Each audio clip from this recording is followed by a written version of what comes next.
जय जिनेन्द्र वंदे तो सर्वसिद्धे ध्रुवममलमणोगमं गतिं पत्ते वोच्छामि समय पाहुण मृणमो सुध केवली भणिदम। पंच परमेष्ठी भगवान की जय। अज्ञानी की और कैसी कैसी मान्यता होती है और उनकी वास्तविकता क्या है, ये आगे की गाथाओं में आचार्य बता रहे हैं। आइए गाथा नंबर 262 देखते हैं। जो मरण दिहिंसामिय, जो मरण दिहिंसामिय, हिंसिज्यामिय परे हि सत्तेहिं, हिंसिज्यामिय परे सत्तेहिं, सो मूढ़ो अर्णानि, सो मूढ़ो अर्णानि, राणी ये तो दुविवरीदो, राणी ये तो दुविवरीदो। बोलो। जो मरण दिहिंसामिय, हिंसिज्यामिय परे हि सत्तेहिं, सो मूढ़ो अर्णानि, राणी ये तो दुविवरीदो। जो मरण दिहिंसामिय, हिंसिज्यामिय परे हि सत्तेहिं, सो मूढ़ो अर्णानि, राणी ये तो दुविवरीदो। जो मरणदि मानता है, हिंसामिय मैं परजीव को मारता हूँ, हिंसिज्यामिय मैं मारा जाता हूँ। किसके द्वारा? परे ही सत्ते ही, दूसरे जीवों के द्वारा। अर्थात अगर किसी की ऐसी मान्यता है कि मैं परजीव को मारता हूँ या कोई मुझे मारता है, अगर ऐसी धारणा है तो क्या है?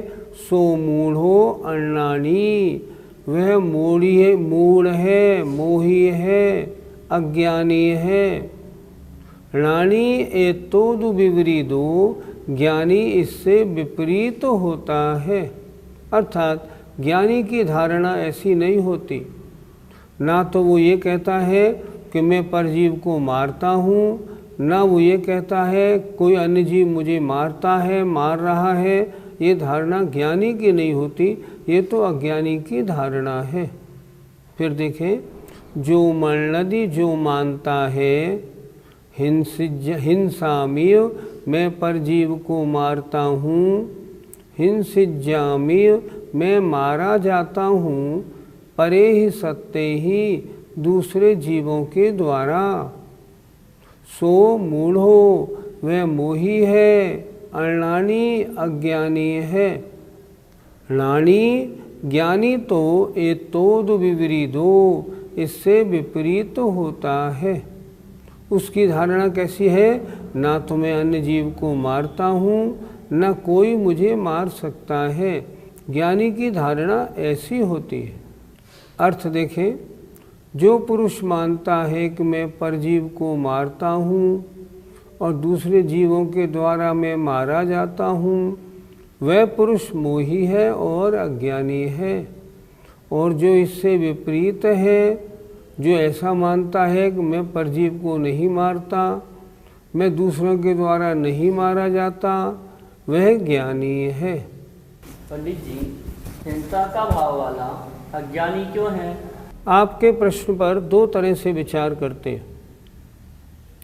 जो ज्ञानी है वो तो आत्म ध्यान में लीन है, बहिरंग क्रियाएं कुछ कर ही नहीं रहा, उसके मन में राग द्वेष के विकल्प है ही नहीं, इसीलिए तो ज्ञानी है, बंध रहित है। अगर वो ऐसी कोई बात सोचता है कि मैं उसको मारता हूँ, तो उसका ये कार्य अज्ञानपूर्ण हुआ और आत्मरत होने से वो बाहर आ गया और पाप पुण्य का बंध करने लगा, इसलिए वो अज्ञानी है। फिर एक बात और विचार करते हैं, क्या संसार में कोई जीव किसी को मार सकता है क्या? नहीं मार सकता। क्यों? कोई भी आत्मा या कोई भी द्रव्य नष्ट नहीं होता, कोई किसी को नहीं मार सकता। मेरी आत्मा है, इस शरीर के बाद ये दूसरे पर्याय में चली जाएगी, मैं थोड़ी मरूंगा। हाँ, बस मैं इस शरीर को छोड़ दूंगा, दूसरी ले लूँगा, तो मेरी हिंसा कहाँ हुई? क्या कोई ऐसा है जो किसी आत्मा को मार सके? नहीं, कोई भी किसी आत्मा को नहीं मार सकता। दोनों तरह से वह अज्ञानी है। और तीसरी बात, हिंसा करने के परिणाम कर रहा है तो अज्ञानी है ही, क्योंकि पाप रूप परिणाम, कषाय रूप परिणाम अज्ञानी के होते हैं, ज्ञानी के नहीं होते। ज्ञानी तो हिंसा करते समय भी अगर उससे हिंसा हो भी रही है तो भी हिंसा का करने वाला नहीं होता। पंडित जी, हम किसी को मार क्यों नहीं सकते? किसी जीव का मरण जब होता है, मरण माने आत्मा का उस शरीर को छोड़ना, जब होता है जब उसकी आयु पूरी हो जाए। किसी एक जीव में ये शक्ति नहीं है कि वो किसी अन्य की आयु को पूरी कर दे या बढ़ा दे या घटा दे, ये शक्ति किसी में नहीं। किसी को हम मार नहीं सकते और मरते हुए को हम बचा भी नहीं सकते। हाँ, उसकी आयु होगी तो वो जीवित रहेगा और उसकी आयु नहीं होगी तो मरेगा। हम देखते किसी मकान में भयंकर आग लगी, मान लो उस झोपड़ी में 6 लोग रहते थे, 5 तो मर जाते हैं, एक 6 महीने का बच्चा जीवित रह जाता है नीचे, वो नहीं मरता। क्यों नहीं मरता? उसकी आयु अभी शेष है, इसलिए वो नहीं मरता।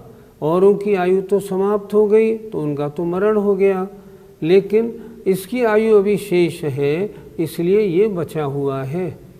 इसलिए मैं किसी को मारता हूँ, ये परिणाम अज्ञानता के हैं। पंडित जी, फिर तो अकाल मरण व्यर्थ हो गया। अकाल मरण व्यर्थ नहीं हो गया।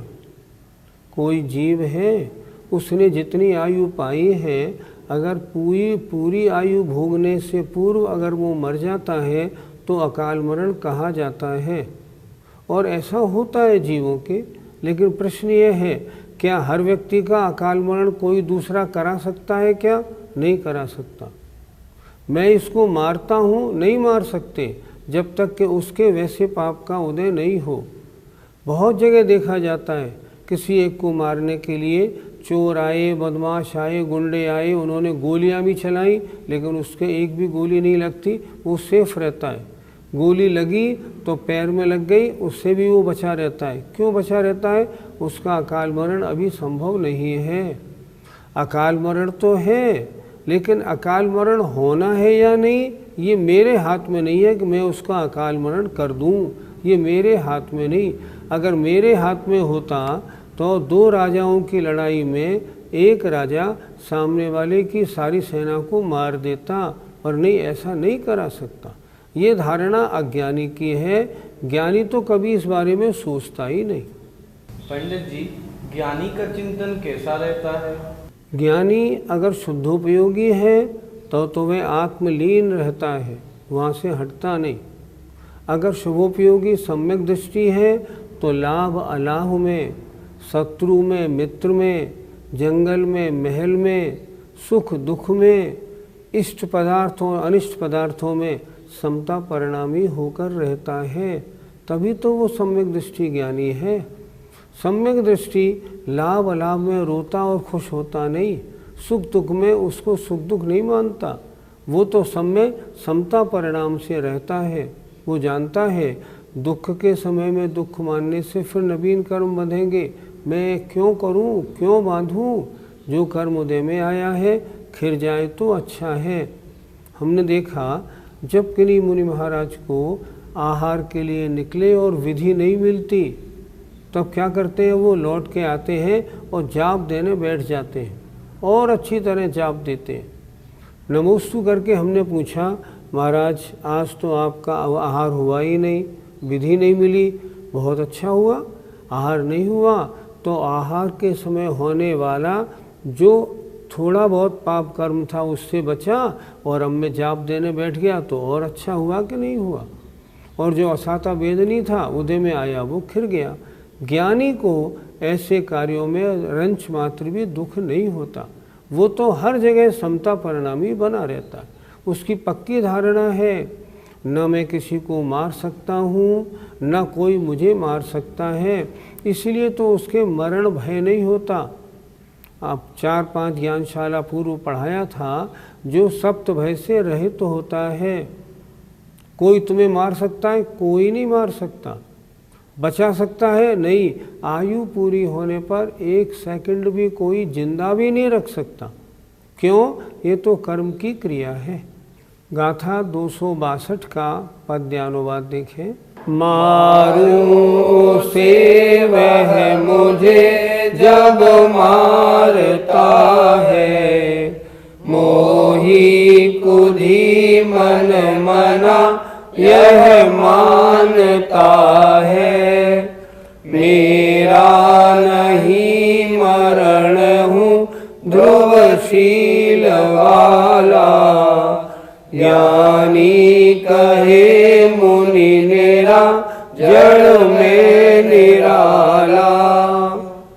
वह मुझे जब मारे तो मैं उसको मारूं, ऐसा तो जो मोही कुधी माने खोटी बुद्धि वाला अज्ञानी है, ये उसकी मान्यता है। मैं तो हमेशा अमर हूँ, ज्ञानी की मान्यता तो ऐसी होती है। आइए गाथा नंबर 263 देखते। आउखयेण मरणम, आउखयेण मरणम, जीवाणं जिणवरेहि पर्णतम्, जीवाणं जिणवरेहि पर्णतम्। आऊं न हरेसि तुमम्, आऊं न हरेसि तुमम्। कहते मरणं कदम ते सिम, कहते मरणं कदम ते सिम। अगर अच्छी तरह बोलो, क्या ढीले ढीले बोलते हो। आउखयेण मरणं, जीवाणं जिणवरेहि पर्णतम्। आऊं न हरेसि तुमम्, कहते मरणं कदम ते सिम। आउखयेण मरणं, जीवाणं जिणवरेहि पर्णतम्। आऊं न हरेसि तुमम्, कहते मरणं कदम ते सिम। आउखयेण आयु के क्षय से, मरणम मरण होता है। किनका? जीवाणम जीवों का। जिणवरे ही पर्णतम, ऐसा जिनेन्द्र देव ने बताया है। भगवान का उपदेश है, आयु समाप्त होने से जीवों का मरण होता है। लेकिन आऊं न हरेसि तुमम, तुम बोलते हो ना मैं उसको मारता हूँ, तो क्या तुमम माने तू, आऊं न हरेसि तू आयु नहीं हरता है। क्या तुम ऐसा कर सकते हो? किसी के आयु कर्म को हरण कर लो? नहीं कर सकते। जब नहीं कर सकते तो तुम किसी को मार कैसे सकते हो? आऊं न हरेसि तुमम, तू आयु नहीं हरता है। तो कह माने किस प्रकार, ते माने तूने, मरणम माने मरण, तेसिम माने उन पर जीवों का किया, फिर तैने उनको मारा कहाँ? तू कैसे कहता है कि तू उनको मारता है? नहीं, ऐसी बात ठीक नहीं।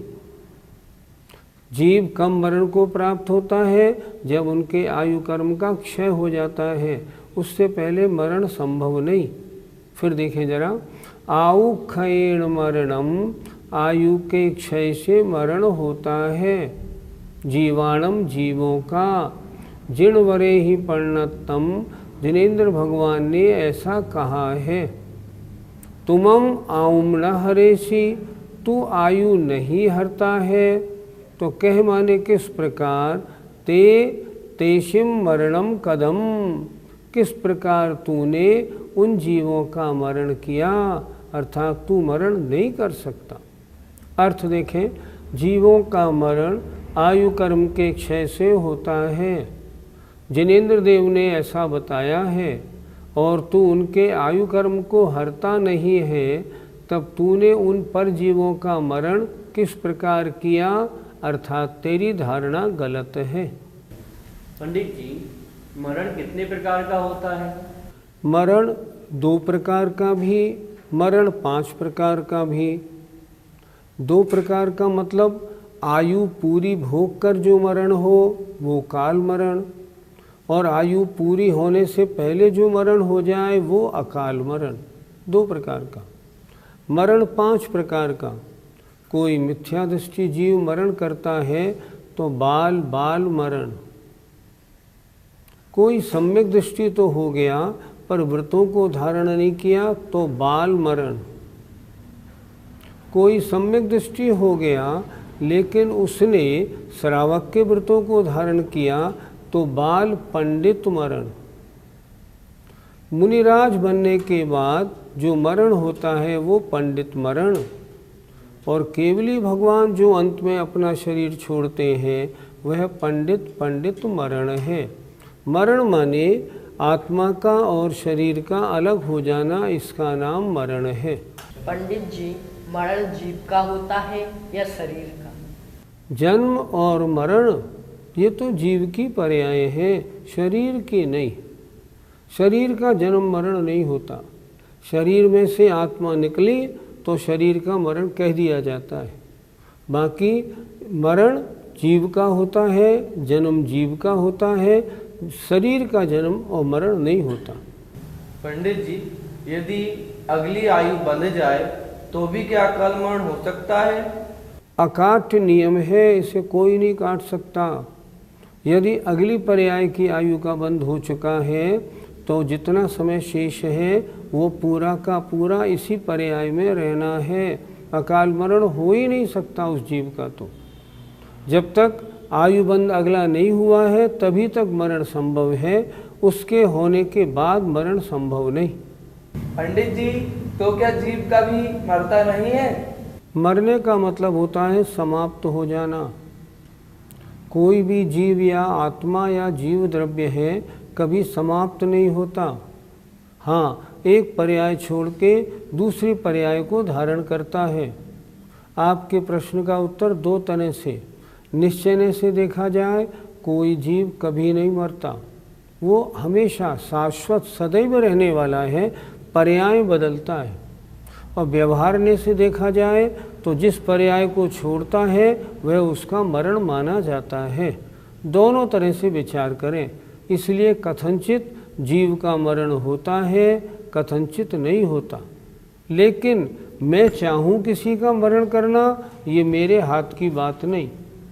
मैं कब किसी को मार सकता हूँ? जब मैं उसके आयु कर्म का हरण कर लूँ। मैं किसी के आयु कर्म का हरण नहीं कर सकता तो मैं उसका मारने वाला नहीं हो सकता। हाँ, इतना और होगा, अगर मैंने किसी को मारने का विचार किया और मान लो मेरे प्रयत्न करने के बाद भी वो नहीं मरा, अभी उसका जीवन शेष है, नहीं मरा, तो मुझे तो मारने का पाप लग ही जाएगा, वो तो और भी खराब हो जाएगा। इसलिए ऐसा विचार बिल्कुल उचित नहीं। पंडित जी, इस संबंध में ज्ञानी का विचार कैसा होता है? समय सार जी का ज्ञानी है, वो तो अपने आत्म ध्यान में लीन है, न किसी के मारने की सोचता है, न किसी के द्वारा अपने मारे जाने की सोचता है, न किसी के आयु छीनने की सोचता है, न आयु बढ़ाने की सोचता है। ज्ञानी तो अपने आत्मा के ज्ञान में लीन रहता है, आत्म सुख का आस्वाद लेता रहता है। ज्ञानी इन विकल्पों में पड़ता ही नहीं। पंडित जी, चरम शरीरी जीवों का अकाल मरण होता है या नहीं?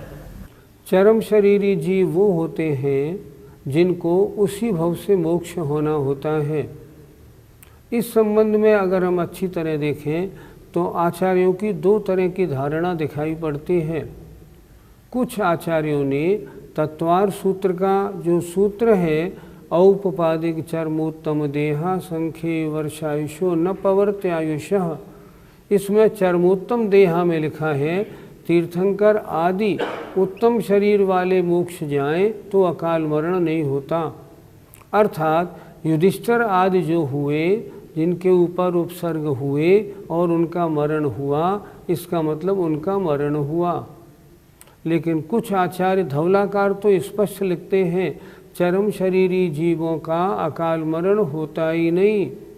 तो युधिष्ठिर महाराज का क्या हुआ महाराज?